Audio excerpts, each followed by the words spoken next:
É isso aí, galera! Estamos de volta aqui no Nerd Banger Histórico para a segunda parte do nosso especial Influências Históricas em Assassin's Creed. Esse cachorro não gosta do João e vamos já colocar aí, vamos meter um like aí, se inscrever no canal se você ainda não é inscrito, né?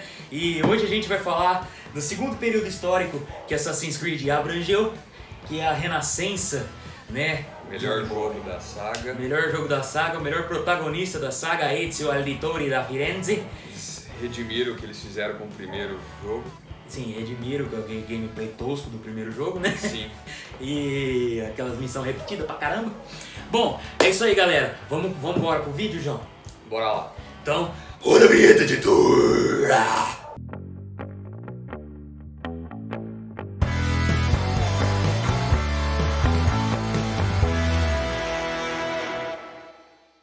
Então, pessoal, o segundo jogo, ele começa com a Ordem dos Assassinos, que parece estar meio esquecida, né? Você tem o Ezio, que é da parte nobre da Florença renascentista, né? Ele é um bom vivant, ele gosta da vida boa, gosta de zoar pelas ruas de Florença com o seu irmão, gosta das menininhas. Até que, graças a uma conspiração, ele descobre que a família dele faz parte da Ordem dos Assassinos, o pai dele, e ele tem que abraçar essa causa para vingar a família. É uma história de vingança, mas ao mesmo tempo ele descobre tudo que a Ordem dos Assassinos representa e abraça a causa da Ordem dos Assassinos e acaba se tornando o mentore, um dos maiores mentores que a Ordem dos Assassinos já teve. Tanto que você vai ouvir falar desse protagonista, né, do Ezio Auditore até o final dos jogos, né? Sim, até os jogos atuais você continua ouvindo falar dele, tem a armadura dele que se desbloqueia, né, em alguns jogos. Enfim, ele vai... é o começo dos personagens mais fodas da saga. Sim, ele tem meio que uma jornadinha de herói, assim, né? Que no começo ele não quer muito abraçar a causa. Aquele herói clichê, né? Que primeiro nega o chamado. E depois ele abraça a causa e você tem o desenvolvimento do personagem. O movimento ele é o Luke Skywalker. Sim. É bem clichê, bem história romântica do período renascentista também, aquele plot de vingança e de brigas familiares. E o começo do jogo, ele se passa em Florença, né, que o Ezio é um florentino. Sim. E Florença ela foi considerada o berço do movimento renascentista, né, João? Sim. A Renascença em si é um período histórico, né, que se a gente for comparar com o primeiro jogo da série, o Assassin's Creed 1, o primeiro, né, ele tem um salto aí de mais ou menos 2 séculos, né? Quando acaba o primeiro Assassin's Creed para o segundo. Então, talvez é por isso, né? Igual o Fábio colocou no começo, que a Ordem estava meio esquecida e tudo mais. E a Renascença em si, ela é um período que começa como uma consequência do contexto histórico do primeiro jogo. O Renascimento ele tem vários desdobramentos, né? O Renascimento ele começa primeiro com o renascimento do comércio. O renascimento do comércio permite um renascimento urbano e o renascimento comercial e urbano faz surgir na sociedade europeia a burguesia, a classe burguesa, e os burgueses, ao acumularem, né, o capital por meio desse comércio, eles começam a financiar a produção artística, são os grandes mecenas, né, que é o termo que a gente usa. E aí o renascimento urbano e comercial eles dão origem ao renascimento cultural, né? A retomada da cultura clássica, né? A cultura grega, a cultura romana. Sim, inclusive o nome Renascimento é por causa disso, né? Você traz o classicismo novamente, com tirando o foco um pouco da igreja, da religião e voltando ao homem racional, as ideias bem gregas assim, né? Bem ao culto ao corpo, né? O humanismo, naturalismo. Exatamente, todos os ismos que a gente tem aí dentro desse contexto. E apesar dessa retomada dos valores clássicos, que é um período pré-cristão, o principal mecena do renascimento cultural foi a Igreja Católica por um motivo bastante simples. A Igreja Católica no período era uma instituição extremamente rica e ela começa a financiar no sentido de encomendar obras de arte para esses grandes artistas renascentistas, né? A gente tem o exemplo da Capela Sistina, que foi pintada por Michelangelo. Santa Tartaruga! Rafael também. Donatello. E o Leonardo. Eles não são tartarugas, eles são pintores renascentistas, né? Enfim, mas chegou alguém que achou que seria legal colocar tartarugas que lutam karatê com o nome de pintores renascentistas. Por que não? Por que não? Porque isso foi genial da parte do Peter Laird e do Kevin Eastman, naquele insight que eles tiveram para criar. Vamos produzir um desenho? Vamos. Qual que vai ser o contexto? 4 tartarugas que lutam karatê. Que nome que a gente dá para elas? Vamos dar o nome daqueles pintores renascentistas. Tudo a ver. Uma coisa que o Renascimento trouxe também foi essa quebra com o teocentrismo, né, João? E o antropocentrismo tomando o centro da mentalidade dos artistas, né? Agora, a partir do Renascimento, a partir do desenvolvimento econômico, do desenvolvimento cultural e dessa retomada dos valores clássicos, começa a surgir entre, né, as pessoas aquela ideia de que o homem era capaz de fazer as coisas por si próprio, ele não precisava, né, de Deus, ou aquilo não era fruto da vontade divina, e sim da vontade do homem. Então isso daí está por trás, né, daquilo que nós chamamos de humanismo, do antropocentrismo, igual o Fábio colocou, né, do homem ser o centro dos acontecimentos. Isso gerou um aumento no individualismo também da época, né? Porque o ser humano, como você bem colocou, ele começou a se sentir capaz de ir lá e correr atrás por ele mesmo, pelo seu próprio esforço. Ele não tem mais aquele medo do destino manifesto assim da igreja, né? Que coloca que o homem já está destinado e está só subjugado à vontade divina. Ele também pode, pelo seu próprio esforço. Isso gerou um aumento do individualismo na população. Sim. Também, né? Isso tem a ver com o desenvolvimento econômico, né? Porque se você pegar o período medieval, na verdade nós ainda estamos falando, né, de Idade Média.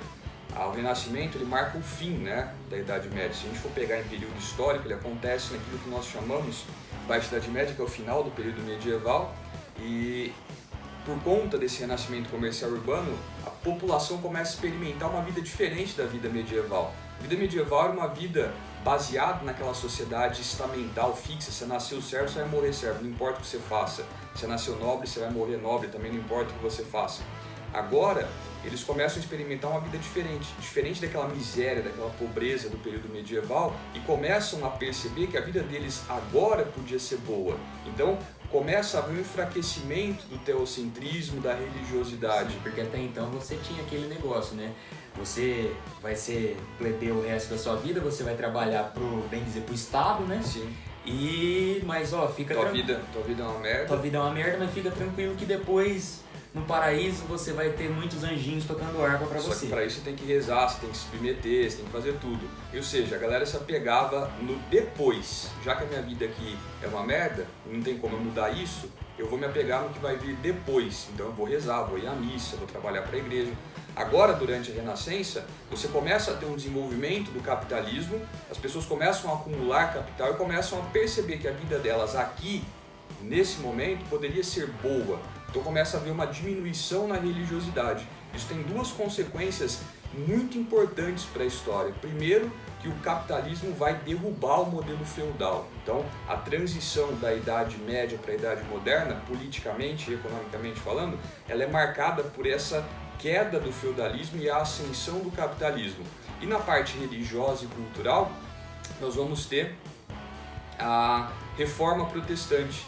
Ou seja, os valores cristãos eles começam a enfraquecer por conta esse novo jeito de pensar, antropocêntrico, humanista, e aí você tem a Reforma Protestante. Então, esse período em que o jogo se passa, ele é um período histórico de extrema importância para a história ocidental, principalmente. Sim, ele bem dizer, ele quebrou com tudo que estava vindo até então, com todo aquele engessamento social, aquela coisa.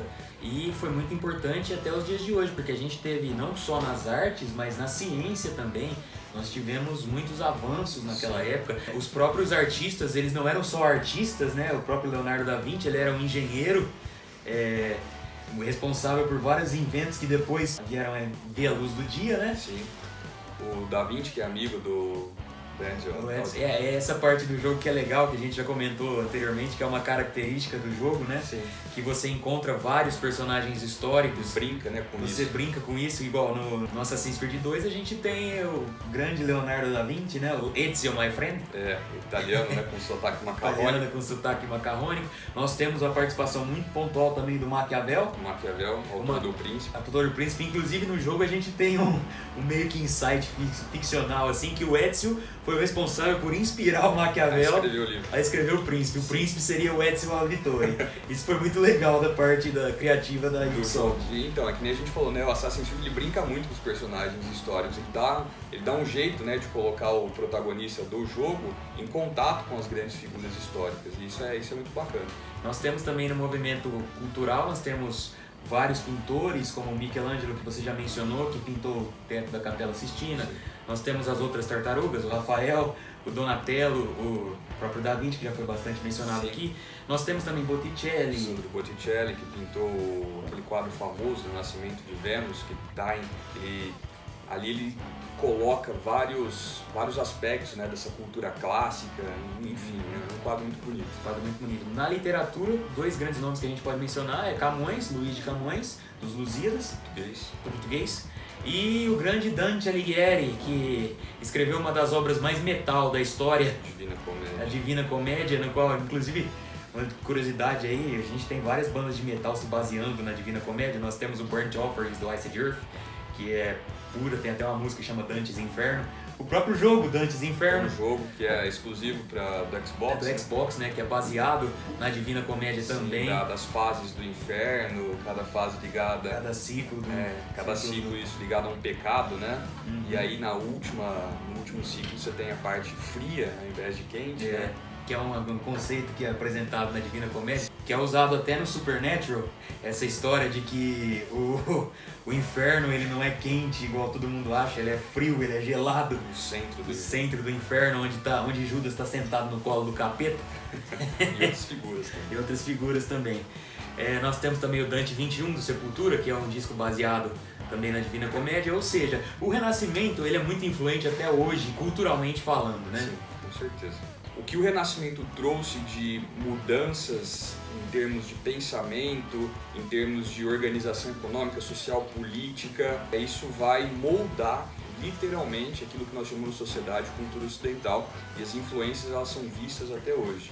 Se você for visitar um museu na Europa, como o Louvre e outros museus, você vai perceber que existem alas dedicadas exclusivamente, né, ao período renascentista. Então, isso ainda é muito presente. A Mona Lisa no Louvre, né? Sim. Que eu acho que é o quadro mais famoso da história, junto com o Grito do Edvard Munch. E é o mais visitado, né? Tem uma ala no Museu do Louvre exclusiva para a Mona Lisa, tem todo um protocolo de segurança para você poder vê-la, você não pode ficar parado observando o quadro, você tem que passar na frente rapidinho, dar uma olhada, ou eu vi a Mona Lisa, beleza, tchau.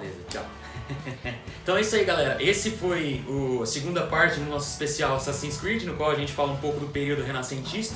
No próximo vídeo a gente vai continuar ainda com o Ezio Auditore, falando dos grandes antagonistas do Assassin's Creed 2 e do Brotherhood, por consequência. Sim. Os Borgia, essa família tão controversa, tão sujinha. Polêmica, igual Mamilos, os Borgias são. Então, é isso aí, galera. Mais uma vez, vou reforçar, curte, compartilhe o vídeo aí, se vocês curtiram essa aulinha que o professor João deu pra vocês. É isso aí, galera. Vamos pros Borgia agora. Valeu!